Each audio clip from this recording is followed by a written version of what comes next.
Hello दोस्तों, कैसे हैं आप सब लोग। IAS Hindi notes YouTube channel पे आपका स्वागत है। आज हम न्यूज़ में रहे कुछ महत्वपूर्ण योजनाओं के प्रश्नों पर चर्चा करेंगे जो आपकी आगामी परीक्षा यूपीएससी प्रीलिम्स 2023 के लिए बहुत ही महत्वपूर्ण होने वाली है। तो चलिए दोस्तों, बिना किसी देरी के स्टार्ट करते हैं। हमारा पहला क्वेश्चन है, प्रधानमंत्री विशेष छात्रवृत्ति योजना के संबंध में निम्नलिखित कथनों पर विचार करें। पहला, जम्मू कश्मीर और लद्दाख के युवाओं को इस योजना के तहत दो भागों अर्थात शैक्षणिक शुल्क और रखरखाव भत्ता छात्रवृत्ति के माध्यम से सहायता प्रदान की जाएगी। दूसरा, इसे विश्वविद्यालय अनुदान आयोग यूजीसी द्वारा कार्यान्वित किया जा रहा है। आपको बताने हैं उपरोक्त में से कौन से कथन सही हैं। आपके ऑप्शन है, ऑप्शन ए केवल एक, ऑप्शन बी केवल दो, ऑप्शन सी एक और दो दोनों, या ऑप्शन डी न तो एक नहीं दो। आप चाहे इसका जवाब हमें कमेंट बॉक्स में देते हुए जा सकते हैं। तो चलिए दोस्तों, इसका सही जवाब जानते हैं। इसका सही जवाब है ऑप्शन ए। जो हमारा पहला कथन है वो सत्य है। हमारा दूसरा कथन असत्य है, क्योंकि इसे यूजीसी के द्वारा नहीं बल्कि अखिल भारतीय तकनीक परिषद AICTE नई दिल्ली द्वारा कार्यान्वित किया जा रहा है। तो चलिए दोस्तों, अगले क्वेश्चन पे चलते हैं। हमारा अगला क्वेश्चन है, अग्निपथ योजना के प्रावधानों के संबंध में निम्नलिखित कथनों पर विचार करें। पहला, यह देशभक्त और प्रेरित युवाओं को 3 साल की अवधि के लिए सशस्त्र बलों में सेवा करने की अनुमति देता है। दूसरा, यह केवल अधिकारी रैंक के नीचे के कर्मियों के लिए है। तीसरा, अग्निवीरों को 11 लाख रुपए से अधिक एक मुश्त राशि और उसके बाद पेंशन मिलेगी। आपको बताने हैं उपरोक्त में से कौन से कथन सही नहीं हैं, अर्थात आपको गलत कथन बताने हैं। आपके ऑप्शन है, ऑप्शन ए केवल 1 और 2, ऑप्शन बी केवल 2 और 3, ऑप्शन सी केवल 1 और 3, या ऑप्शन डी 1, 2 और 3। आई होप दोस्तों आपने इसका जवाब हमें कमेंट बॉक्स में दे दिए होंगे। तो चलिए इसका सही जवाब जानते हैं। इसका सही जवाब है ऑप्शन सी। जो हमारा पहला और तीसरा कथन असत्य है। यदि हम बात पहले कथन की करें तो इसकी अवधि 3 साल नहीं बल्कि 4 साल है। जो हमारा दूसरा कथन है वो सत्य है। जो हमारा तीसरा कथन है कि पेंशन प्रदान की जाएगी, ये भी कथन असत्य हो जाता है, क्योंकि इसमें पेंशन का कोई भी प्रावधान नहीं किया गया है। इस हिसाब से हमारा जो सही आंसर हो जाएगा ऑप्शन सी केवल 1 और 3। तो चलिए दोस्तों, अगले क्वेश्चन पे चलते हैं। हमारा अगला क्वेश्चन है, PM school for rising India योजना के संदर्भ में निम्नलिखित कथनों पर विचार करें। पहला, यह एक केंद्र क्षेत्र की योजना है जिसका उद्देश्य राष्ट्रीय शिक्षा नीति 2020 के घटकों को प्रदर्शित करता है। दूसरा, इसका उद्देश्य वास्तविक जीवन स्थितियों के लिए वैचारिक समझ और ज्ञान के अनुप्रयोगों के आधार पर मूल्यांकन करना है। तीसरा, इस योजना में उन्नयन के लिए विद्यालयों की पहचान की जिम्मेदारी केवल राज्य की होगी। आपको बताना है उपरोक्त में से कौन से कथन सही हैं। आपके ऑप्शन है, ऑप्शन ए केवल 1 और 2, ऑप्शन बी केवल 2 और 3, ऑप्शन सी केवल 3, या ऑप्शन डी 1, 2, 3। आई होप दोस्तों आपने इसका जवाब दे दिए होंगे। तो चलिए इसका सही जवाब जानते हैं। इसका सही जवाब है ऑप्शन बी। जो हमारा दूसरा और तीसरा कथन सत्य है। हमारा जो पहला कथन इसलिए असत्य है क्योंकि यह एक केंद्रीय क्षेत्र की योजना नहीं बल्कि केंद्र प्रायोजित योजना है। केंद्र प्रायोजित योजना है। इस हिसाब से हमारा जो सही आंसर है वो ऑप्शन बी हो जाता है। तो चलिए दोस्तों, अगले क्वेश्चन पर चलते हैं। हमारा अगला क्वेश्चन है, इंदिरा गांधी शहरी रोजगार गारंटी योजना हाल ही में निम्नलिखित में से किस राज्य द्वारा शुरू की गई है। आपके ऑप्शन है, option A Kerala, option B Madhya Pradesh, option C Jharkhand, या option D Rajasthan. I hope दोस्तों आपने इसका जवाब दे दिया होगा। तो चलिए इसका सही जवाब जानते हैं। इसका सही जवाब है ऑप्शन डी राजस्थान।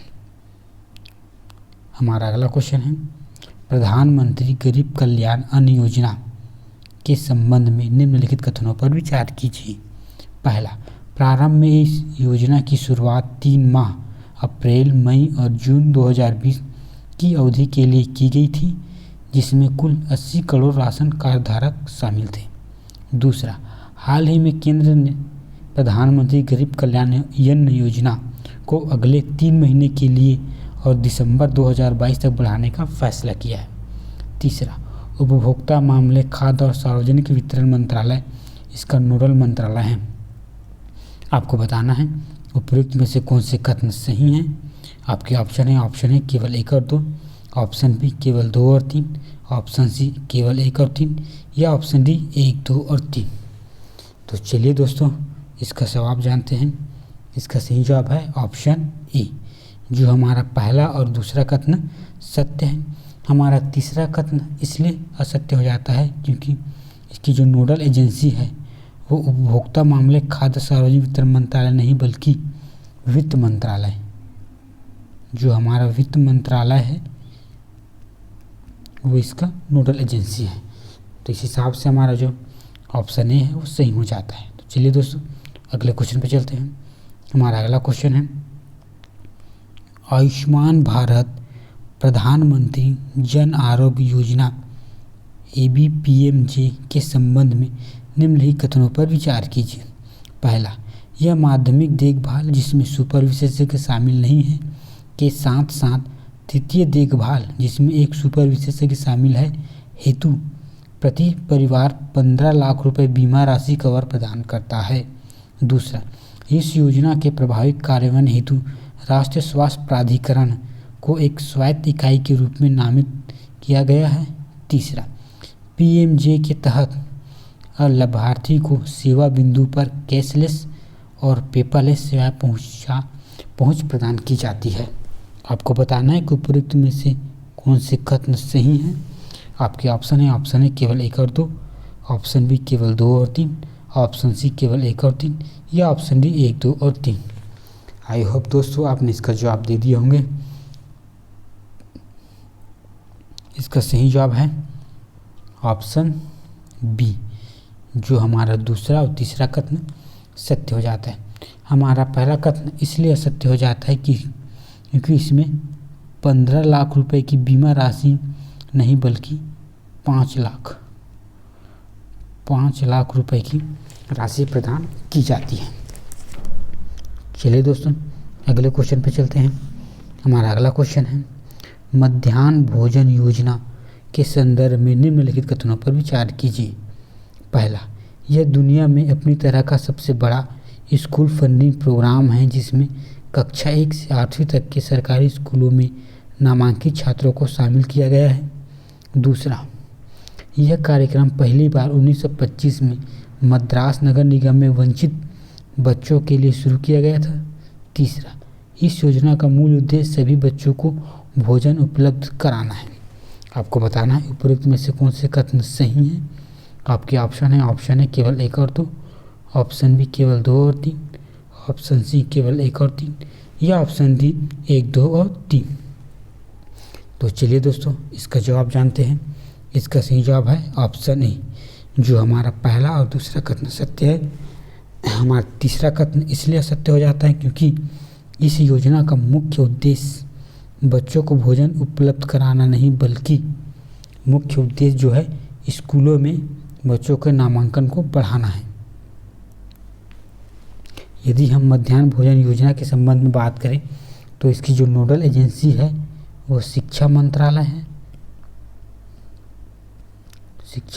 है और इसे वर्तमान 2021 में इसका नाम परिवर्तन करके पीएम पोषण योजना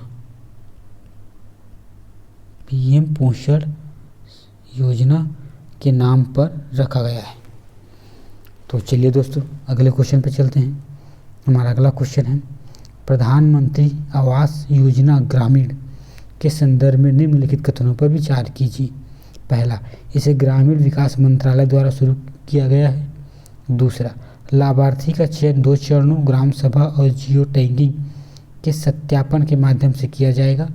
तीसरा, रक्षा कर्मियों के परिजन, पूर्व सैनिक तथा अर्धसैनिक बलों के सेवानिवृत्त सदस्य भी इसके लाभार्थियों में शामिल होंगे। आपको बताना है कि उपयुक्त में से कौन से कथन सही हैं। आपके ऑप्शन है केवल 1, ऑप्शन बी के 1 और 2, ऑप्शन सी 1 और 3 या ऑप्शन डी 1, 2 और 3। आई होप दोस्तों आपने इसका जवाब दे दिया होगा। तो चलिए इसका सही जवाब जानते हैं। इसका सही जवाब है ऑप्शन सी। जो हमारा पहला और तीसरा कथन है वो सत्य है। हमारा दूसरा कथन असत्य है, क्योंकि ये 2 चरणों में नहीं बल्कि 3 चरणों में चयन किया जाता है।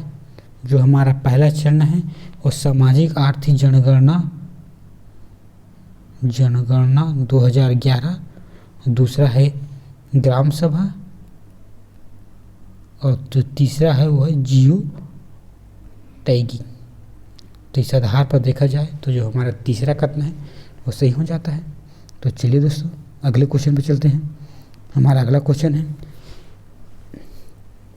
बेटी बचाओ बेटी पढ़ाओ योजना के संबंध में निम्नलिखित कथनों पर विचार करें। पहला, इसे वर्ष 2015 में लिंग चयनात्मक गर्भपात और गिरते बाल लिंग अनुपात को संबंधित करने के उद्देश्य से लॉन्च किया गया था। दूसरा, यह केवल महिला एवं बाल विकास मंत्रालय, स्वास्थ्य और परिवार कल्याण मंत्रालय की एक संयुक्त पहल है। तीसरा, बालिकाओं की शिक्षा और भागीदारी सुनिश्चित कराना योजना के उद्देश्यों में एक है। आपको बताना है उपरोक्त में से कौन से कथन गलत है। आपके ऑप्शन है केवल 1, ऑप्शन बी केवल 2, ऑप्शन सी 1 और 3 या ऑप्शन डी 2 और 3। तो चलिए दोस्तों इसका सही जवाब जानते हैं। इसका सही जवाब है ऑप्शन बी। जो हमारा दूसरा कथन है वो गलत है, क्योंकि यह केवल महिला एवं बाल विकास मंत्रालय और स्वास्थ्य परिवार मंत्रालय के साथ साथ यह मानव संसाधन विकास मंत्रालय